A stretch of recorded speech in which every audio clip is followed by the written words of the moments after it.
Pour bien comprendre la raison d'être du plasma flow, il faut retourner aux bases du rôle naturel des cellules souches dans le corps humain, à savoir que les cellules souches constituent le système naturel de réparation du corps humain. Donc quand il y a une blessure au niveau du corps ou un problème dans un tissu, dans un organe, le tissu en question va libérer des composés qui vont aller à la moelle osseuse, déclencher la libération de cellules souches de la moelle osseuse. Ensuite, le tissu affecté va libérer d'autres composés qui vont attirer les cellules souches de la circulation jusque dans le tissu. Les cellules souches vont donc migrer dans le tissu et au contact de débris tissulaires du tissu en question, débris cellulaires, les cellules souches vont proliférer et vont se transformer en cellules du tissu en question. Donc c'est le système naturel de réparation du corps humain. Et donc il y a plusieurs étapes. Il y a la libération des cellules souches de la moelle osseuse, donc l'augmentation du nombre de cellules souches en circulation. Ensuite leur circulation dans tout le système cardiovasculaire. Ensuite leur migration au niveau des tissus et leur prolifération et différenciation en cellules du tissu en question. Toutes ces étapes sont essentielles à tout ce phénomène de réparation. Si une étape n'est pas rencontrée de façon optimale, eh bien, tout le système s'en trouve affecté. Donc, il est important, lorsque les cellules souches sont libérées de la moelle osseuse, qu'elles puissent bien circuler partout dans le corps humain. Si quelque part, dans un tissu, dans un organe, on n'a pas une circulation sanguine optimale, eh bien, on ne peut pas avoir comme ça une distribution optimale des cellules souches partout à travers le corps. Et là, ce qui est important dans ça, c'est de comprendre que la capacité des cellules souches à migrer hors du sang pour aller vers les tissus, ce phénomène se produit strictement au niveau des vaisseaux sanguins très fins qui s'appellent les capillaires. C'est seulement à ce niveau-là que les cellules peuvent effectuer leur migration du sang vers les tissus. Donc si les cellules souches ne peuvent pas se rendre au niveau des capillaires, eh bien, on peut libérer comme ça autant de cellules souches qu'on veut et ne pourront pas participer au processus de réparation des tissus.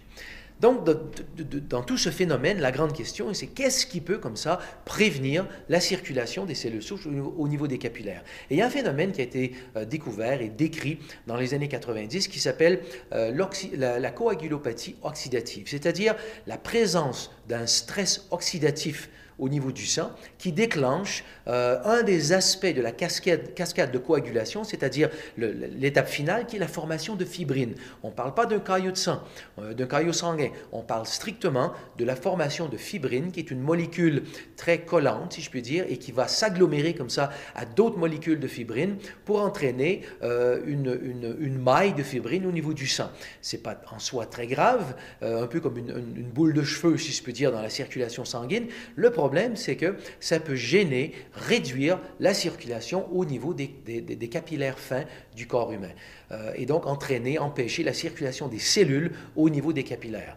Donc, qu'est-ce qu'on peut faire pour éliminer ce problème? Eh bien, on prend des enzymes qui vont digérer la fibrine, donc des enzymes fibrinolytiques qui vont passer au niveau du sang et digérer la fibrine au niveau du sang et des antioxydants puissants qui vont diminuer, empêcher, réduire la formation de nouvelles fibrines. Donc, en prenant des enzymes fibrinolytiques couplées à des antioxydants, on permet comme ça d'ouvrir la circulation au niveau des fins capillaires. Et c'est ça le plasma flow. Le plasma flow est un mélange d'enzymes fibrinolytiques et d'antioxydants pour améliorer, pour permettre une circulation optimale au niveau des capillaires. Il faut voir que c'est quelque chose qu'on fait pour vraiment optimiser la circulation des cellules souches, mais ça va aussi entraîner une optimisation au niveau de la circulation des cellules immunitaires, donc c'est bon pour le système immunitaire. Et il faut comprendre que les cellules ont aussi besoin d'oxygène, de nutriments, de vitamines, de minéraux, et ça c'est quelque chose dont on ne parle pas assez au niveau de la santé générale du corps. Quand on va voir un médecin, il prend notre pression artérielle, il prend une prise de sang pour voir qu'est-ce qui est dans le sang, mais jamais on s'arrête au phénomène fondamental de la circulation sanguine, c'est-à-dire c'est un système de distribution au niveau du corps humain. C'est le sang qui distribue l'oxygène, tous les nutriments et tout ce dont les cellules ont besoin pour fonctionner de façon optimale. Donc quand on prend le plasma flow, on donne l'opportunité comme ça au sang de pouvoir distribuer comme ça dans tous les recoins du corps humain tout ce dont les cellules ont besoin, oxygène, minéraux, vitamines, nutriments et cellules immunitaires et cellules souches pour permettre une réparation optimale dans tout le corps humain. Donc vraiment le plasma flow c'est quelque chose qui va bien au-delà simplement des cellules souches, c'est quelque chose qui vraiment entraîne la santé générale du corps humain.